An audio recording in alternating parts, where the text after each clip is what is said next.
السلام عليكم، ازيكم حبايب قلبي؟ عاملين ايه؟ كل عام وانتم بخير. ان شاء الله ربنا يجعله عيد سعيد علينا وعليكم باذن الله وعلى امه محمد.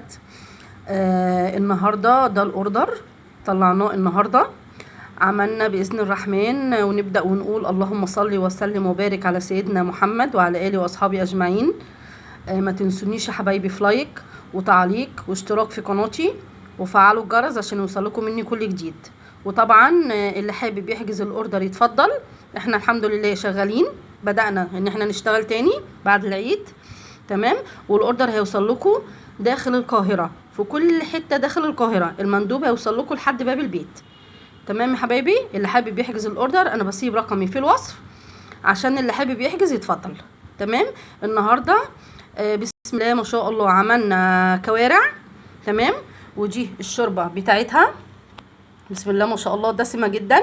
وعملنا كفته مشويه، وعملنا ممبار، وعملت الوجبات اللي طلبت مني قبل كده، ودي انا منزلاها على القناه. تمام يا حبايبي، اهي الوجبات اهي بالمنظر ده. طبعا كل اللي انا هشرح الكوارع بس، لان انا شارحه كل اللي انا بصوره ده. تمام يا حبايبي.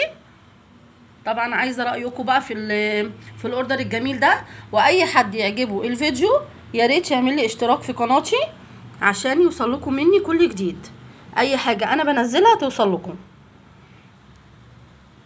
وان شاء الله كل حاجه خير باذن الله. واللي حابب يطلب اي حاجه انا عيني ليه.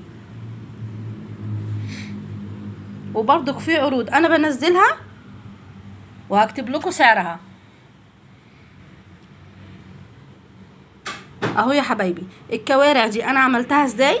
انا جبتها طبعا غسلتها كويس جدا جدا جدا، واي ست مصريه تعرف ان الكوارع بتتغسل ازاي.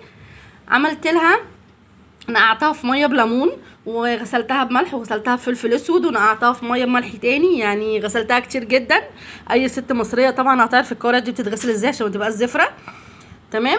بعد كده سلقتها كويس جدا جدا لدرجه ان هي مهريه خالص اهي. بصوا زي ما انتم شايفين كده مهريه خالص.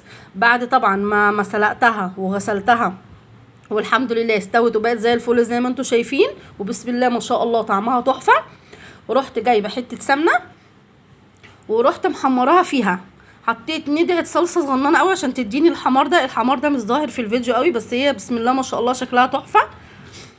حطيت ندعه سمنه ورحت محمراها فيها بشويه فلفل اسود بشويه بهار من عندكم، بتدي تيست وطعم وريحه تحفه. تمام يا حبايبي. دي الكوارع، ودي طبعا شوربتها دسمه جدا زي ما انتم شايفين. الشوربه بتاعتها حطيت فيها ورق لوري وحبهان ومستكه وقرفه وكل التوابل اللي عندنا. وحطيت برضو سن التوم عشان ما تديش زفاره. سن التوم مهمه جدا يا حبايبي. وحطيت بصله وطماطمايه وورق لوري وكل ده في الشوربه، وطلعت بالمنظر ده. تمام يا حبايبي اهي بسم الله ما شاء الله الله اكبر عليها، تحفه تحفه اهو. ده الفيديو بتاع النهارده، وانتظروني باذن الله فيديوهات كتير كتير. واي حد يعجبه الفيديو يخش يشترك في قناتي ويقول لي ايه رايه. ما تنسوش تعليقات ولايكات كتير عشان الفيديو ينتشر يا حبايبي. تمام. انتظروني بكل جديد مع موسيقى للاكل البيتي. السلام عليكم.